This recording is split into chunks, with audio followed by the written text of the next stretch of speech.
After our Tauranga and Rotorua episode, babalik naman tayo sa Wellington and enjoy some indoor adventures sa sikat na museum dito sa New Zealand. Let's rediscover the rich history and war memorials in our episode 17 of our Biyahe with Me in New Zealand. This is episode 17 and this is Tipapa, everyone. No matter.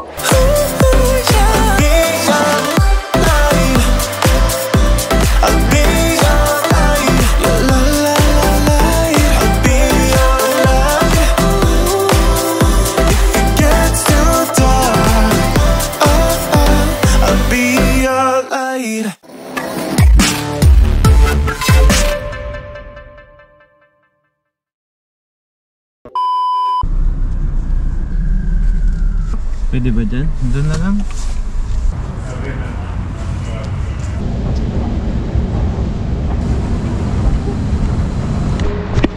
Kamusta mga one? I'm your nomadic one, ang yung hugot travel bay na may puso, and welcome back to another vlog. So for today's vlog, andito tayo sa may Tipapa. It's the Museum of New Zealand and this is episode 17 of our Biyahe with Me in New Zealand. So explore natin kung anong meron dito mga one. Keep on watching. Morning comes at night. I don't understand. You and I so different now. We are always on the edge. Tipapa, New Zealand's National Museum reflects the country's identity, history, and culture. It takes pride of place on Wellington's waterfront, perfecto for history enthusiasts and indoor activity lovers. During our visit, ongoing ang Gallipoli The Scale of Our War exhibition. Tipapa has joined forces with Weta Workshop to create an exhibition like no other. This groundbreaking exhibition tells the story of the Gallipoli campaign in World War I through the eyes and words of 8 ordinary New Zealanders who found themselves in the extraordinary circumstances. Sobrang nakakamangha yung mga giant size wax figures nila. Mukha talaga silang totoo. We're heading, but we're just too scared.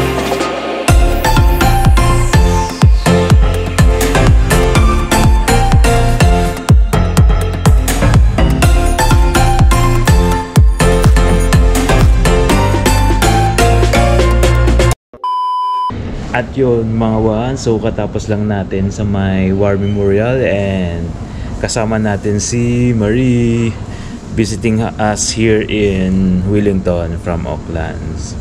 So ayun, tuloy natin kung anong meron dito sa may Tipapa. First time ko rin dito kasi mag 1 year na ako dito sa New Zealand pero hindi ko pa siya na-visit. So at least nagpunta dito si Marie, napuntahan natin ang Tipapa.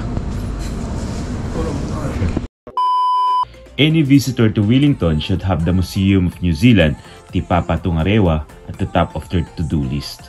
The largest museum in the country takes pride of place on Wellington's waterfront.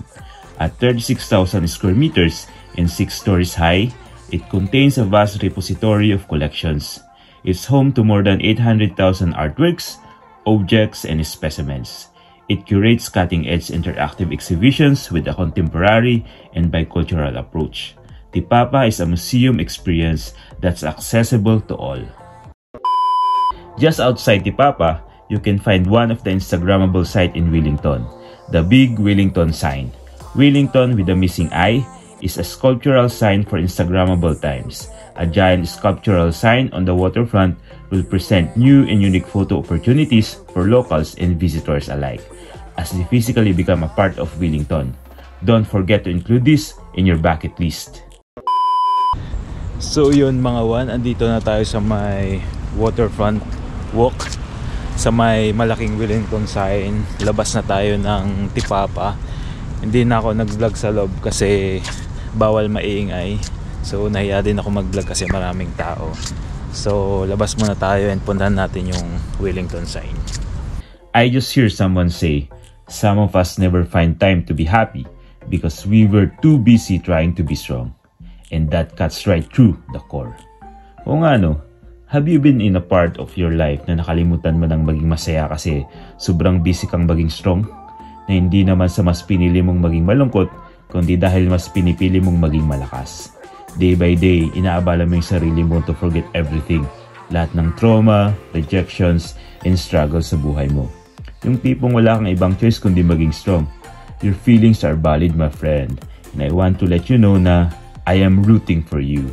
Malalampasan mo rin lahat yan kasi alam kong kaya mo. Believe in you. Walang ibang maniniwala sa sarili mo kundi ikaw. Press harder. Lahat yan nakikita ng nasa taas. God is good all the time. Maikli lang buhay. Piliin mo rin sana ang maging masaya. And let your light shine so bright that others can find their way out of the darkness. So ayun mga wan, tapusin na natin tong vlog natin. So ayun, nagpunta lang tayo ng Tipapa. And then labas tayo dito sa may Wellington sign. And yun, ang makita mo lang naman dun sa may Tipapa is yung war memorial, yung history ng war nila dito. And then some flora and fauna. And libre siya mga wan, so free yung admission.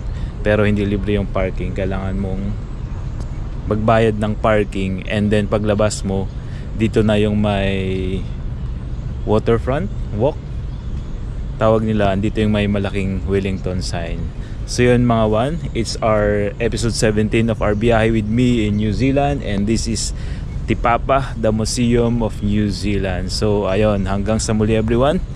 Tatapusin ko na itong vlog na to, and see you on my next vlog. At kung hindi pa kayo nakaka-subscribe sa aking YouTube channel, don't forget to subscribe and hit that notification bell para naman updated kayo sa mga future vlogs ko. So yun, see you on my next vlog.